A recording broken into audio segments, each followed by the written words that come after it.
thousands of years, man has experienced physical phenomena that are well beyond his senses and comprehension.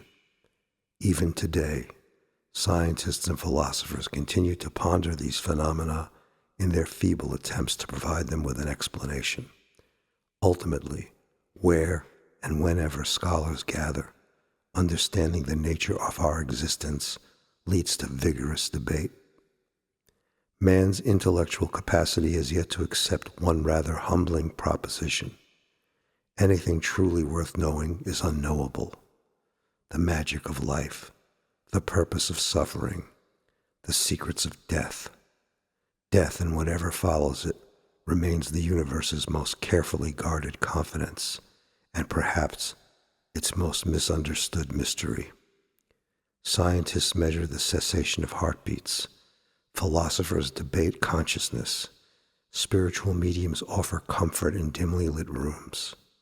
Yet none can return with proof from the uncharted continent beyond final breath. This is why Thomas Martin's story is so compelling. For Mr. Martin may hold the key to understanding man's existence, life and death, in the palm of his hand.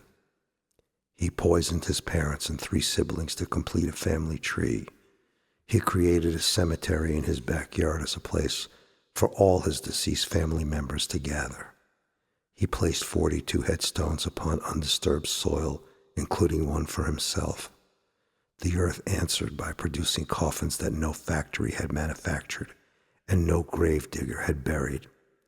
Inside those coffins appeared Martin's childhood keepsakes, sentimental gifts, cell phones, poisoned chocolates, and evidence capable of moving backward through memory and forward through time. The dead began sending messages. They offered affection. They issued warnings. They punished trespassers. They protected Thomas Martin against those who threatened him.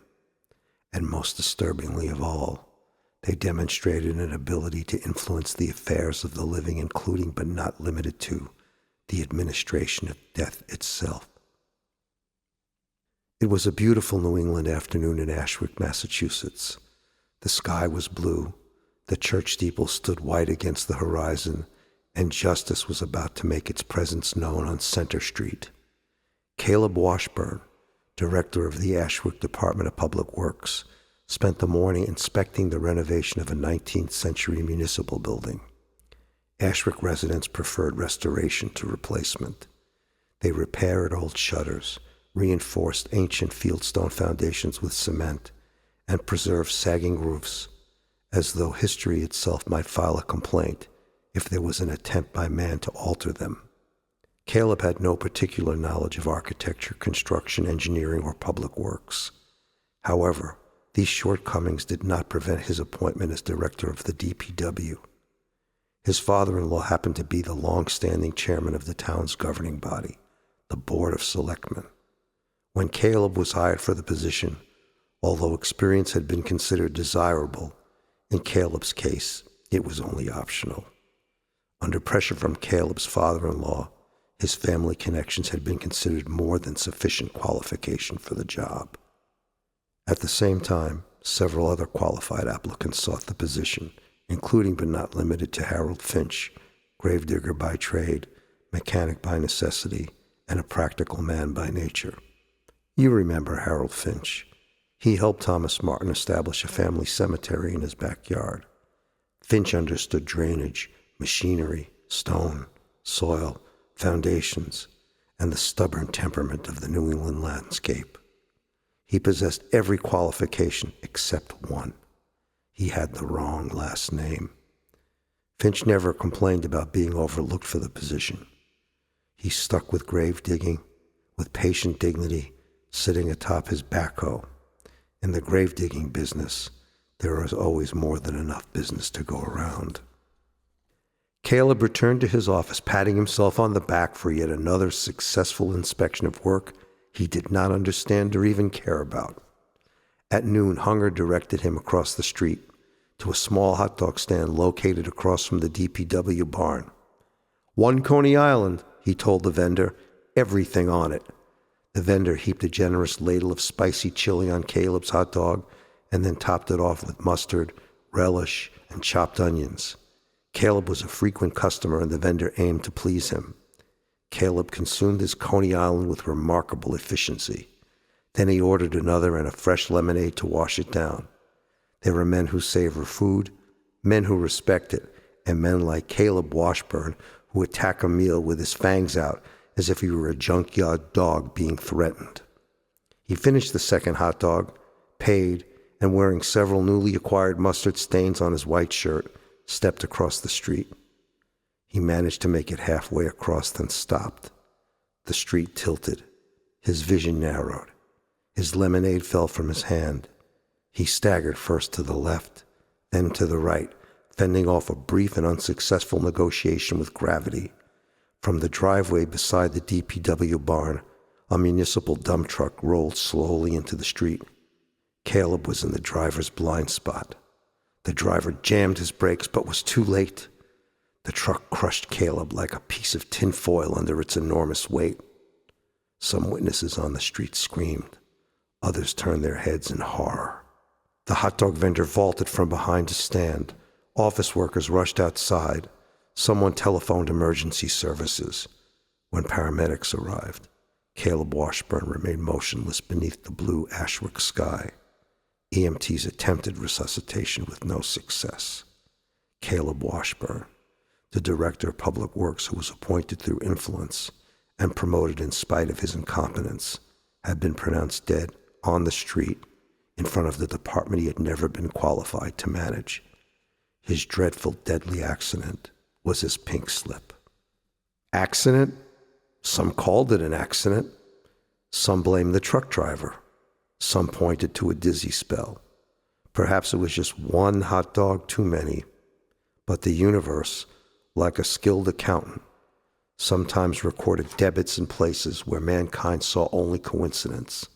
The state coroner would have the final word, assuming, of course, that in Ashwick, the dead did not speak first. Across town, Harold Finch sat in his battered Chevy pickup truck, eating a foot-long turkey sandwich he purchased at the local Subway shop. His truck's windshield was cracked. The heater worked only when kicked. The passenger door had not opened in the last 8 years. Yet Harold was content. His cell phone pinged. He wiped his fingers on his shirt tail and looked at the screen. Once again, the infamous unknown telephone number appeared. The first message read, "You helped Thomas." A second flashed across the screen. "You brought us back together. Then, we are eternally grateful." Harold stopped chewing. Then 2 more texts. "The deed has been done." And finally, "Justice has been served." Harold noticed that Thomas Martin and Emily Westbrook were also recipients on the string of text messages. Finch lifted his head, then looked through his cracked windshield to watch an EMT vehicle move cautiously through traffic. "Now hold on," he whispered. His phone pinged once more. "The position is open." Finch set his sandwich in his lap. Finch sat there dumbfounded. Nepotism had encountered a personnel department not administered by the living. And now it's time for us to take a brief respite to listen to an intermezzo conceived by world-renowned composer E. Dudek, after which the saga of Thomas Martin will resume.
continue.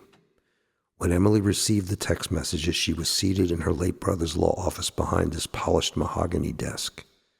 Eric's fortune had passed to her in its entirety. The homes, the investments, the yacht from which he fell overboard, the properties in Europe and the Caribbean, a sum of money so vast that ordinary arithmetic became repulsed in its presence. Emily had no desire to imitate her brother. Where Eric used wealth to build monuments to himself, to the contrary, Emily intended to use it for the betterment of mankind. On the desk rested incorporation papers for a non-profit organization, which she was going to call the Foundation for Eternal Life. Its purpose, to study the mind, death, communication beyond bodily existence, and lastly, the surreal phenomena surrounding Thomas Martin's family. She envisioned physicists working beside theologians, neuroscientists beside mediums, and forensic investigators beside philosophers. As usual, the text messages she just received unsettled her. Justice has been served. She wondered whether any form of justice that resulted in death could ever truly be called justice. She then thought of Thomas, his trial, his insistence that he was already dead. Emily had inherited enough money to employ the finest legal defense team in the country, and she intended to do so, not because she believed Thomas was innocent. She wasn't that naive. She believed it because Thomas's case would force the living to confront something greater than guilt, to answer the question of what constitutes a living being. Could a man legally survive his recorded death?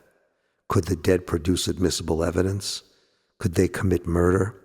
And could the living prosecute them? In his prison cell, Thomas Martin had already reached similar conclusions. His cell overflowed with correspondence from retired judges, constitutional scholars, criminal defense attorneys, psychiatrists, and forensic experts. Some offered assistance, others sought fame. A few merely asked Thomas whether their dead relatives had texted him. Martin kept all his options open, but he possessed a single resource no other criminal defendant had ever enjoyed. His impossible cell phone connected him not only with his deceased grandfather, but with an unseen assembly of deceased legal scholars. Socrates offered him questions rather than answers. Cicero contributed arguments concerning natural law. Supreme Court Chief Justice Louis Brandeis discussed the legal status of the dead. Daniel Webster offered rhetorical flourishes so majestic that Martin considered saving them for his closing argument. Even Shakespeare contributed, "The court may judge the flesh, but eternity keeps the record." Then the corridor whispered, "Reward." A different voice answered, "Revenge." Martin looked toward the bars of his cell. The two words repeated, alternating like footsteps. Reward, revenge, reward, revenge. He finally understood the system. Harold Finch had assisted the family and recovered his lost opportunity for advancement. Eric Westbrook made threats and received death. Emily helped Martin. Kindness was compensated. Trespass was punished. The dead were not acting randomly. They administered the law in a primitive way, perhaps. Unwritten, certainly, but nonetheless, law. Then Martin's phone illuminated. "We reward those who serve the family." A second message appeared. "We remove those who threaten it." Then, "The courtroom will be no different." For the first time, Thomas Martin felt something resembling fear. Not fear of conviction, fear of acquittal, because if the dead intended to protect him, jurors might suffer. There might be witness tampering. Witnesses might even disappear. Prosecutors might encounter convenient accidents. A trial protected by supernatural violence would prove nothing except the power of intimidation. Although his messages to the dead were always returned as undeliverable, Martin typed a response to the last text he received. "Do not interfere." The screen displayed, "Message undeliverable."